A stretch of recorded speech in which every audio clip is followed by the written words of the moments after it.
A common term brought up in the spiritual community is the topic of detachment as a marker of success. Let's talk about it. So there's different ways people like to be detached. I have heard of people not caring about their kids or their friends anymore because they're detached from them. Whenever there's neglect involved in something like that, right, you are actually attached to being detached, right? That would be more of like a fear response. Some people go with like the heart center is missing, so they kind of go the more nihilistic route. Maybe there's no point to anything. I know there was that interview with Jay Shetty where it was like, things basically don't affect you. They don't have control over you anymore. We're still using these like power terms.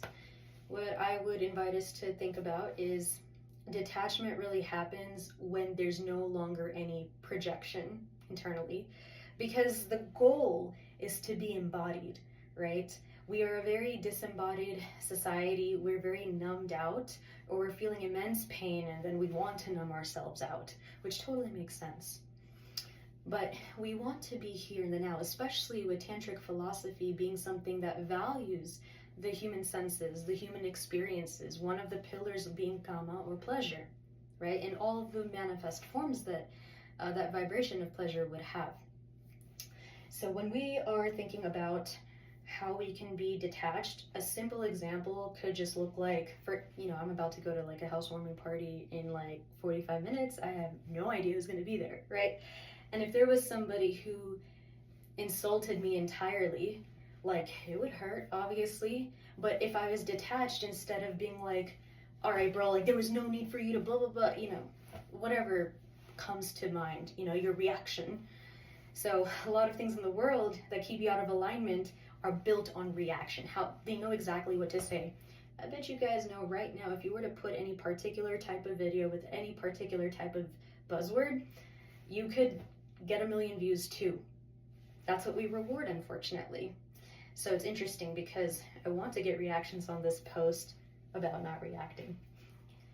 So instead, I would probably take on that experience as mentally in my head, thinking like, wow, this person really has an issue with me. That's got nothing to do with me though, because you've met your own shadows and insecurities already.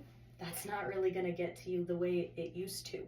It doesn't mean you love everyone all the time and in the sense that everything about them is something you like. You just sort of walk a little bit more with this air of like protection, right? The attachment has more to do with the ego's attachment. There's always a little asterisk there with these types of things. Same with desire, right? Desire at the soul level is not bad. At the ego level, and even then, I wouldn't even call it bad. It just keeps you in cycles, right? Like billionaires, they want to keep going and going and going. It becomes extractive, it becomes exploitative. Now, if we're talking about wealth from the soul, wealth is actually the very language of the cosmos. The cosmos are infinitely expanding. Infinite is like a wealthy concept. Think about like having infinite dollars in your bank account, right? So there is like a point of attaining wealth that money can't buy.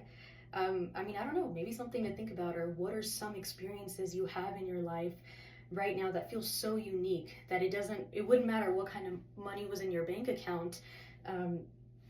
Like no billionaire would be having the experience that you're having. It's experiential wealth, right?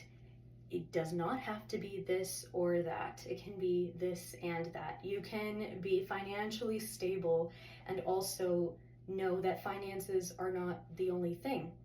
So once again, detachment it's not something that's going to feel cold. It's not. I used to think that way. I used to think that there would be a lot of separation from reality, and like when you even think of the term spiritual, you just hear of a lot of people sort of disconnected from society. Now, that is one of the ways people can show up, but there's the rest of the world too. We're not all the same, and we shouldn't be. There's a lot of unique ways we contribute to society, but we will do it best when we are detached, meaning we can be in our bodies, we can feel everything, but we've met ourselves where we need to meet ourselves, and that's from prior conditioning. If something new comes up, we have the tools to deal with it right then and there, because you can't train for everything. You just need to be able to know how to pivot when the situation calls for it. But that's going to also require you getting comfortable being uncomfortable more often and putting yourself out there. So, friendly reminder that detachment doesn't mean being detached from the joys of being alive. It actually contributes to adding more joy to your life.